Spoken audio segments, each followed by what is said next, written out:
Ciao amici e bentornati.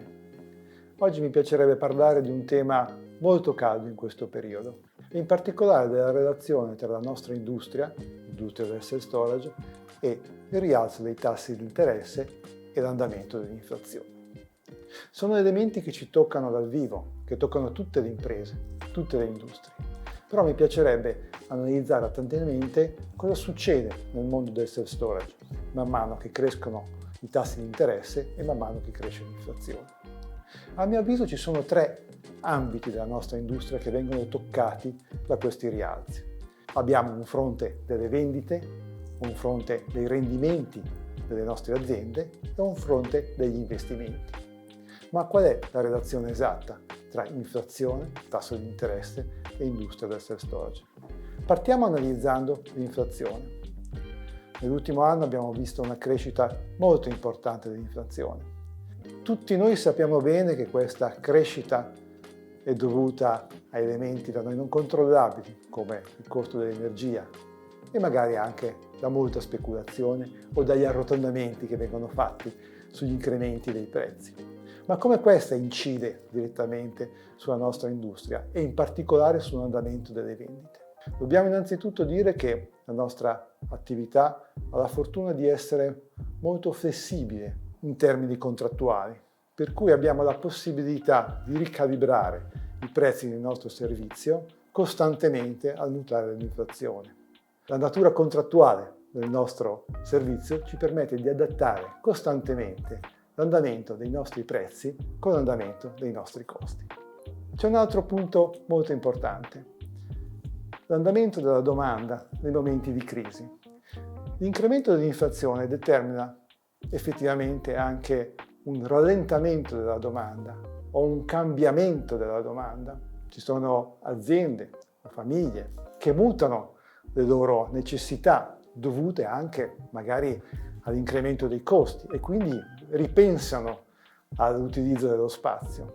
Ecco, il business del self-storage, a mio avviso, è qualcosa di antifragile. Non è un servizio o un'industria resiliente e neanche resistente, è veramente qualcosa che produce degli effetti contrari rispetto all'andamento economico.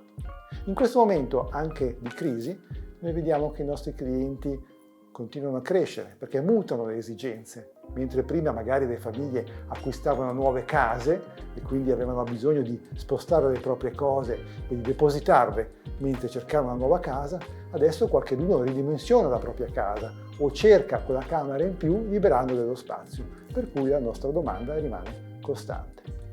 Un elemento critico che ci tocca molto dal punto di vista dell'inflazione è la fluttuazione repentina e quindi dovuta principalmente alle notizie negative o alla gestione delle notizie negative.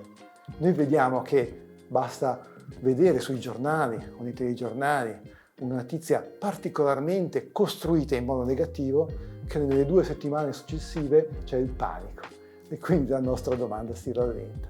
Dopodiché torna tutto normale. La cosa più importante per noi è comprendere che noi non affittiamo spazi, noi risolviamo un problema. Per cui non dobbiamo farci prendere dal panico anche noi nel momento in cui vediamo la nostra domanda rallentare, ma avere la capacità e l'abilità di comprendere il servizio che offriamo e rapportarlo al dovuto valore e quindi al dovuto prezzo. L'altro punto che mi piacerebbe esaminare questa mattina è il rapporto tra andamento dei tassi di interesse e la nostra industria. La crescita repentina e importante dei tassi di interesse negli ultimi mesi decisamente incide sulla redditività della nostra impresa. Molte delle nostre aziende hanno contratto dei debiti a medio e lungo termine per gli investimenti e la crescita dei tassi di interesse complica l'equilibrio della redditività. Naturalmente tutto è basato sul giusto equilibrio tra investimento con capitale proprio e con capitali di terzi che ognuno di noi ha creato nella propria impresa. Ma anche in questo caso è importante considerare il medio termine. Quello che sta succedendo ora è così veloce, così rapido, così repentino che non ci permette di riadattare la nostra struttura di costi e prezzi al mercato. E quindi subiamo in modo incondizionato l'aumento importante dei tassi di interesse. È evidente che nel medio termine anche le nostre aziende saranno in grado di recuperare questo svantaggio e di riequilibrarlo in termini di redditività. L'ultimo punto da esaminare è l'effetto dell'incremento dei tassi di interesse sugli investimenti. E questo è un punto estremamente delicato. Tutte le aziende del nostro settore che vogliono crescere sanno benissimo che per poter crescere devono fare importanti investimenti. E questi importanti investimenti vengono fatti con capitali propri, ma molto spesso, e con una fetta anche rilevante, con capitali di terzi e quindi con capitali debito. L'incremento importante dei tassi di interesse che abbiamo visto in questi ultimi mesi, senz'altro nei prossimi mesi tenderà a limitare la nostra capacità o la nostra voglia di investire in nuove operazioni immobiliari.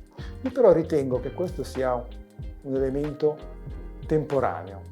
Ritengo che a breve, nei prossimi 6, 8, 12 mesi, vedremo un'evoluzione del mercato immobiliare che probabilmente sarà costretto a scontare questi incrementi importanti dei tassi di interessi sui valori di vendita degli immobili.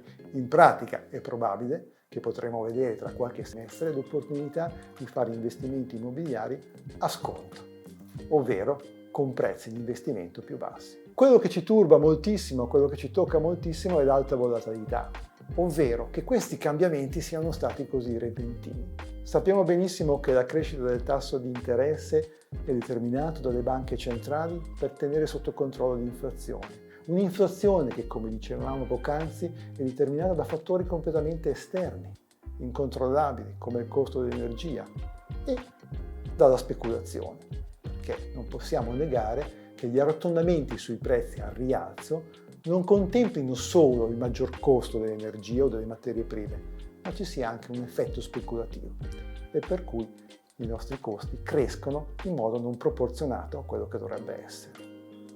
E qui chiudo lasciandovi un paio di domande, e magari anche un po' in termine umoristico, perché noi abbiamo questi tecnici, le banche centrali, il sistema, che è estremamente rigido nel controllo dell'inflazione, ma non manca qualcheduno che compensi questa rigidità, che sia in grado di avere una politica o di fare una politica di medio-lungo termine, che sia in grado di creare un futuro di lungo termine per le nostre imprese e per la nostra società, compensando i rigidismi che sono soltanto temporanei. Vi lascio con questo amletico dubbio e vi saluto e vi aspetto alla prossima. Ciao!